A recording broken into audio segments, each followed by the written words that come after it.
Watch Transit TV right now. Mi Harmon ultimate comentario 1. Keep watching Transit TV and stay more for premium content. Otra vez, adios. But that was how I actually felt at that time. So I think chances should be given to, this is a sign that chances should be given to coaches who their teams are not doing well for now. So I feel he needed that time to settle, and he got it, and it totally.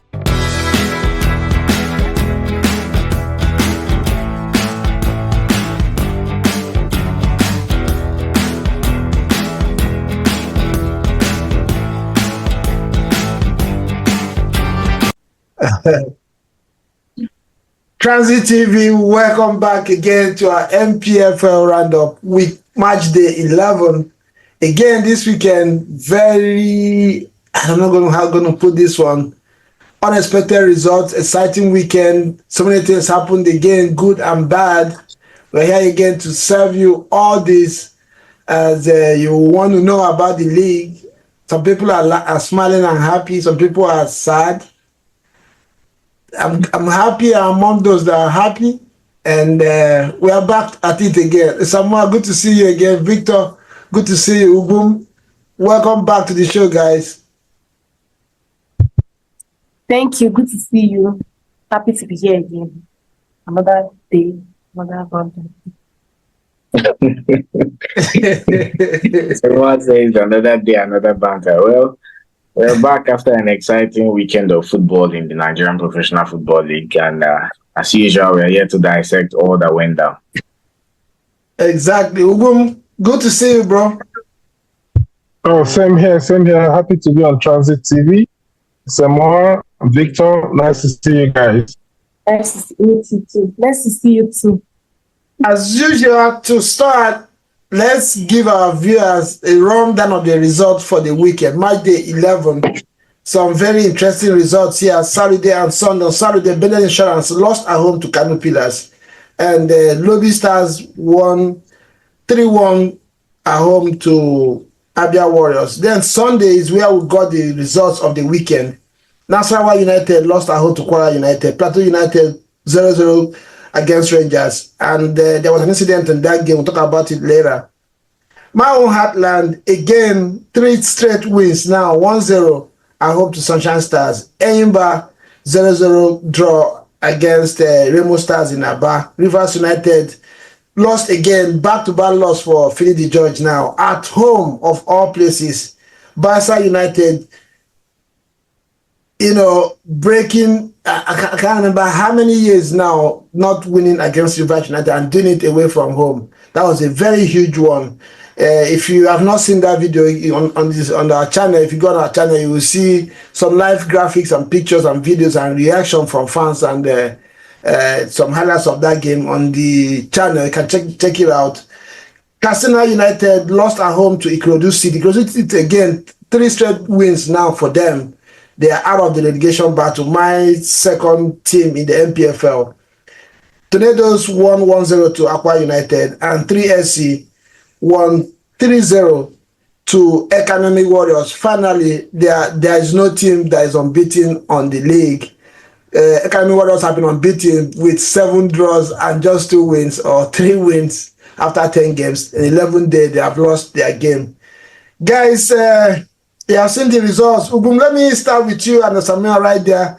I remember the last 2 weeks or 3 weeks ago, or like a month now, you told us, Samuel, that Amunike was going to come through for Heartland. And he has turned it around for Heartland, winning 3 straight games. They are now knights on the table of the NPFL. You have any question for Samuel? He's already smiling, so... Samuel, please, can you explain what happened?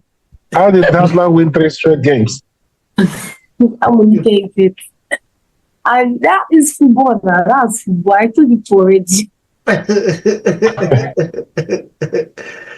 Because he said Heartland should have stayed in their relegation and Amunike will not do nothing. But go ahead. At first, I told you that the players, they actually don't play like they know what they are doing. So I think Amunike needed time to settle in and to study the players and make 30 changes to the players. So I judged very fast. But that was how I actually felt at that time. So I think chances should be given to, this is a sign that chances should be given to coaches who their teams are not doing well for now. So I feel he needed that time to settle and he got it and he's totally doing well with it. So. Thank you very much for holding your hands high. What made you feel that Amunike was going to turn things around for Heartland? Just his pedigree. I think that Amunike is a solid coach. He's been through a lot as a football player, played at the highest level. So many people don't know that he actually played for Barcelona. And not just playing from the bench. He was a starter for Barcelona when he played, right? So Amunike has gone through a very interesting journey as a football player. And after that, he also has proven himself as a coach, helping an African country qualify for the Nations Cup. So he didn't just start coaching yesterday. So I felt that with that kind of man, having done all that, deciding to come back to Nigeria, that he deserved, a chance to show what he could do. Just his personality and his record convinced me that, he's someone that needs a chance, to prove himself. And I'm glad that the results have started to turn.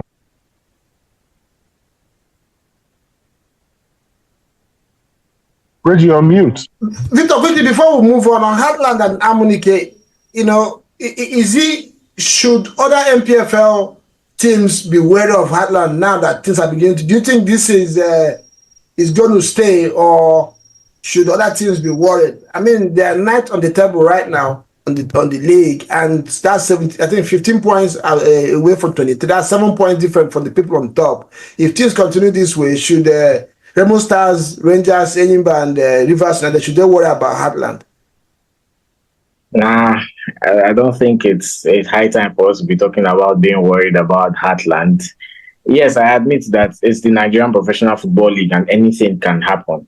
Ikorodu City, no, it's not Ikorodu. There's a team, I think Kano Pillars, 2 weeks ago when we were talking about them, they were around 15th, 14th, and today they're in the top 5.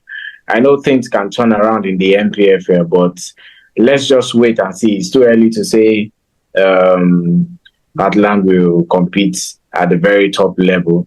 Well, the most important thing is for them to survive. I think the most important thing. I doubt if they will be able to compete for any title this season. No, I'm not talking about title. I mean, if they get their honors, they could also be a problem for teams who want to win the league. And if they are going for, like, say, continental places, when they go against Remo and Rivers United, they're going to try to win games. And if any of these teams, can't beat them, of course, they're going to drop points. And that's what I mean by worrying about it. They're not talking about winning the league now, but I mean, being up there. Yeah, being up there. It's 11 matches played so far. Let's wait. It's too early to play. Last season, we had Doma United. Their first 11 games or 14 games, they were unbeaten. They considered the least number of goals, and they were between top 3 for a good number of times in the season. And then the second half of the season, they started dropping points, and eventually they ended up relegating. Relegation, wow. Yeah. So it's too early to say maybe Heartland will give the likes of Remo or Enyimba a run for their money. Let's just wait and see how it pans out. It's good that Amunike is finally picking up the points with these young players. My concern was not really about Amunike at the start of the season. If you've been following up our podcast, I've always been talking about the crop of players that he has. Most of them are inexperienced, young boys that, most of them, they're in their first NPFL season, as a matter of fact. So they kind of struggled at the beginning of the season, but it's good that he's finding his balance gradually. Mm-hmm. And we hope that he gets more results, because it's going to help his CV. And we all know the reason why Amunike is coaching Heartland. He's eyeing the Super Eagles job, and of course, maybe any other African job that he would like to get his hand on. For Amunike, he just needs to get things right with Heartland to save his CV. Okay, yeah. Let's move on and quickly touch Kano Pillars. Kano Pillars away to Bendel Insurance. Bendel Insurance, we spoke about them last week as one of the teams in the NPFL that, yes, they are not one of the best teams, but they should be doing good in the league. Were you surprised that Kano Pillars won in Benin? Samuel? Okay. Firstly, it was like a late win, and the win was not an open play win. It was a penalty kick, and it was because people said it was a robbed. They robbed them in the insurance, but it was a handball. Yeah, the Bender insurance player used his hand to stop the ball, like to push the ball kind of from getting to the goal. So that was what gave them that 1-0 win. If not, they would have actually ended in a draw in that game. So Yeah, I saw the and highlight of that. tables. See what just happened at the last minute of the game. So that what gave them the win. Not that they actually worked so hard for that win, or maybe they. But I mean, if that. they stayed 0-0 to the last minute of the game, I mean, they tried away from home. The Benin Insurance should be doing better than that. And like Victor mentioned, Caterpillars is now in top 5 or top 4 of the league. That was a huge result for them right there. Victor, I don't know what you think. Well, it's all unfortunate that we can't get pictures of or live pictures of the league, because Star Times have still not resolved the issue they have with the NPFL board. So, but I think that game, from the updates I was getting from the Bender Insurance journalists, Benin-based journalists, I think it was a keenly contested game between both sides. At Kano Pillars, so far this season, I've watched a good number of their games, and they may not be that good defensively, but going up attacking wise, they are very, very fantastic. They really have really pacey wingers, that have aided them. And you have to also give kudos to Ahmed Musa. I think that penalty was forced by Ahmed Musa himself.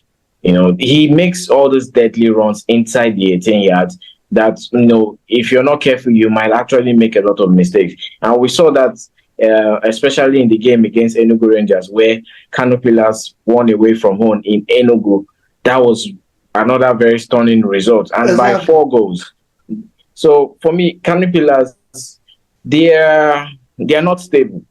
Today they are getting a good result. Tomorrow they are dropping points. The next day they are losing their match. So I think they are not stable. But on the road, so far they've had good results away from home. For me, I think it's a hard-fought win for Kano Pillars, because even at the very last minute, they were still trying to attack. I think that attack came in from a Bender Insurance corner that was not, it was defended properly by Kano Pillars, and defense turned into attack, and boom, they were able to force that penalty. For me, very impressive win and a good away victory for Kano Pillars. Yeah, two very big results. I have a question. Okay, go ahead. Just a slight follow-up question for Victor and Samoa. Based on what you've seen from Ahmed Musa, I have this other forum that I belong to, that a couple of guys there were advocating for Musa's recall to the Super Eagles. And I was the opinion that, that Musa has come back to Kano Pillars and is playing well and is shining. Isn't enough reason for him to be recalled to the Super Eagles ahead of players that are shining in Europe and playing well and are younger and all that. So they were of the opinion that since the former captain is actually still supposed to be the captain and all that, and he has served Nigeria and all that. What's your take? Firstly, Ahmed Musa has had an impressive record so far this season. And for me, I'm really surprised at that, considering his age and considering the fact that he was away from football for a long time. And It's the NPFL. It's not so easy for you to dominate in the NPFL. It's not so easy for you to, be at the front foot in the NPFL. But Ahmed Musa have, proven, given a lot of doubts, proven a lot so far this season. And I've watched a lot of Kano Pillars games this season, and I've seen the way they attack. I've seen Ahmed Musa giving in the runs. I mean, he's he's about 31 or 32, and he's still running like he's in his mid-20s or so. He's still leading the attack, and he has started virtually a lot of games for Kano Pillars so far this season. Away from home, in fact, he is better playing away from home. And, that's why a lot of persons are like, if he's, putting up these impressive figures and numbers week in, week out, then why can't he be called or returned back into the Super Eagles?